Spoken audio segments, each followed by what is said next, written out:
Cattle preservation act মেনেই হবে কোরবানি। ঈদের আগে গুরুত্বপূর্ণ নির্দেশ প্রশাসনের।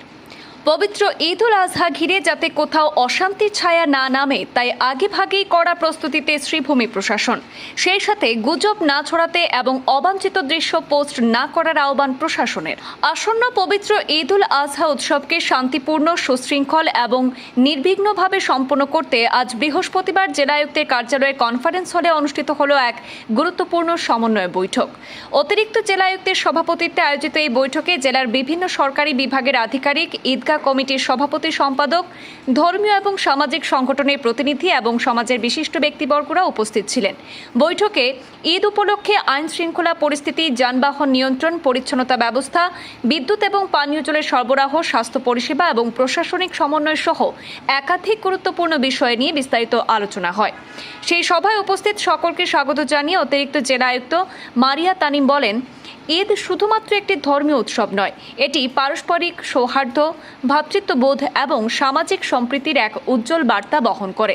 তিনি সকলকে সরকারি নির্দেশিকা এবং আইন মেনে উৎসব উদযাপনের আহ্বান জানান এবং শান্তিপূর্ণ পরিবেশ বজায় রাখতে সমাজের প্রতিটি স্তরের মানুষের সহযোগিতা কামনা করেন। আজকের বৈঠকে বিশেষভাবে জানানো হয়, রাজ্য সরকারের ক্যাটেল প্রিজার্ভেশন অ্যাক্ট এবং প্রচলিত আইন মেনে গত বছরের নিয়ে এবারও পশু কোরবানি করা যাবে। পাশাপাশি কোরবানির বর্জ্য যথাযথভাবে অপসারণ, পরিবেশ পরিচ্ছন্ন রাখা এবং জনস্বাস্থ্যবিধি মেনে চলার বিষয়েও কড়া নির্দেশ দেওয়া হয়। একই সঙ্গে প্রশাসনের পক্ষ থেকে স্পষ্টভাবে অনুরোধ করা হয়, কোনো ধরনের গুজব না ছড়াতে, উস্কানিমূলক মন্তব্য বা সামাজিক মাধ্যমে অবাঞ্ছিত দৃশ্য পোস্ট থেকে সকলকে বিরত থাকতে হবে, যাতে উৎসবের আবহে কোনোভাবেই সাম্প্রদায়িক সম্প্রীতি বিঘ্নিত না হয় সেদিকেও বিশেষ নজর রাখা হচ্ছে বলে জানানো হয়। প্রশাসনের পক্ষ থেকে আরও জানানো হয়, কোনো অপ্রীতিকর ঘটনা ঘটলেই দ্রুত নিকটবর্তী থানায় খবর দিতে হবে। এছাড়াও 24 ঘন্টা খোলা রাখা হবে জেলা কন্ট্রোল রুম, আর সেই কন্ট্রোল রুমের নম্বর জানানো হয়েছে 8099662275। এই নম্বরে যোগাযোগ করার আবেদন জানানো হয়েছে।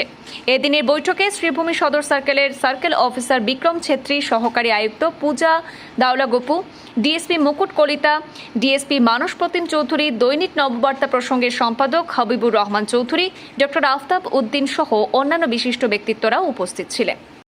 একটা মিটিং হলো to peaceful celebration of Eid ul Azha. সেই হিসেবে আমরা আজকে জেলার প্রত্যন্ত অঞ্চল থেকে এখানে আমরা সমবেত হয়েছিলাম।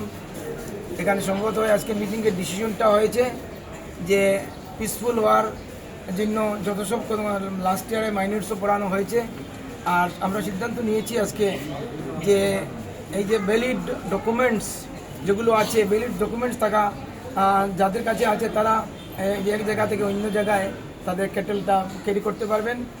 আর 2 নম্বর কথা হলো যাতে ল অ্যান্ড অর্ডার ব্যাপারটা শুধু প্রশাসনের কাছে থাকে, যাতে কোনো পাবলিক যাতে হাতে না নেয়, এটাই আমাদের আজকের উদ্দেশ্য ছিল।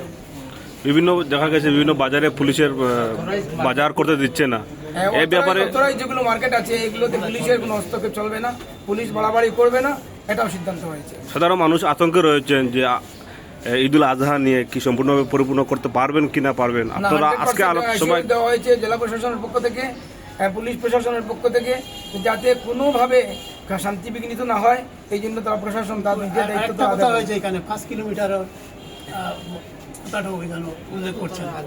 এইবারও কোরবানি শান্তিপূর্ণভাবে সর্বত্র চলবে, জেলা প্রশাসন বলে দিয়েছে এবং সরকারি নিয়ম নীতি মেনে আমরা কোরবানি আদায় করব। মিটিংয়ে আমরা এটা সর্বসম্মতিক্রমে এটা দাবি রেখেছি যে এই জেলায় যেগুলা ক্যাটেল মার্কেট আছে বা বিভিন্ন মার্কেট আছে, বাটইয়া, বাজার, কালীগঞ্জ, বিভিন্ন জায়গায় মার্কেট যেগুলো আছে সেগুলা নিয়ে যে একটা পুলিশ প্রশাসন দ্বারা একটা অশান্তির পরিবেশ হয়েছে, সেটা বন্ধ করার জন্য আমরা অনুরোধ রেখেছি যে যেভাবে বছরে বাকি দিনগুলায় এই মার্কেটগুলো চলে, ঠিক ঈদের আগে আসতেই এই মার্কেটগুলোতে পুলিশ প্রশাসন হস্তক্ষেপ করে এবং এটা অবৈধ মার্কেট ঘোষণা করে সেখানে গরু মহিষ এবং ছাগল বিক্রির ক্ষেত্রে বাধা সৃষ্টি করে, এটা আমরা বিরোধিতা করেছি এবং অনুরোধ করেছি যাতে সহজভাবে সেই মানুষগুলা আগামী ঈদের দিনের পর্যন্ত যাতে খরিদ বিক্রি করতে পারে, জনসাধারণের স্বার্থে প্রশাসন সাহায্য সহযোগিতা করেন সেটার আশ্বাস ওনারা দেননি। তদুপরি ওনারা বলেছেন যে সহযোগিতার হাত ওনারা বাড়িয়ে দেবেন, সহযোগিতা করবেন, এটা আশ্বাস দিয়েছেন।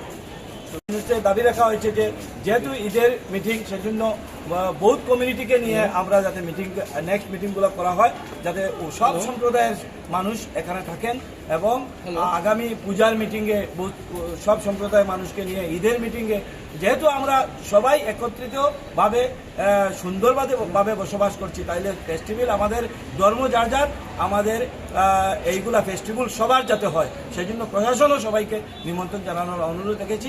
সামনের দিনে যেগুলো মিটিং হবে সেগুলো সবাইকে নিমন্ত্রণ জানানো হবে বলে আমরা অনুরোধ করেছি।